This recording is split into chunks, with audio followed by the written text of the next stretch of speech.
আমাদের বাড়িটা বাড়ি তো নয়, যেন একটা আর্ট গ্যালারি। কেন বলছি সেই কারণটা এখনই দেখতে পারবে। চারিদিকে দেখো এত ছবি, সব ছবি ফ্রেম করে লাগানো।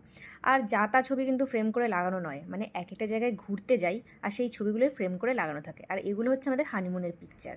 আর এরপরে যে ছবিটা দেখাবো সেটা হলো দুবাইয়ের পিকচার। আর এই যে দেখো ওয়ার্ল্ডে যেসব জায়গায় আমরা ঘুরতে গেছি সেসব জায়গায় পিন করে লাগানো। আর এই যে এইগুলো হচ্ছে দুবাইয়ের ছবি। তো যাই হোক, তোমাদের জন্য যে ভিডিওটা বানানো সেটা হচ্ছে এই দেখো, এই ছবিগুলোও কিন্তু এখন লাগানো হবে। মানে এত ছবি সত্যি বাড়িতে আর লাগানোর জায়গাই নেই। তো ফাইনালি আমাদের তিনতলার দেওয়ালটা এবার ইউজ করতে হবে। আর এই যে দেখো, ছবি লাগানোর কাজ মোটামুটি শুরু করে দিয়েছে আমার বরমশাই। আর ছবি লাগানোর পর কেমন দেখতে লাগছে সেটা কিন্তু অবশ্যই কমেন্ট করে জানাবে।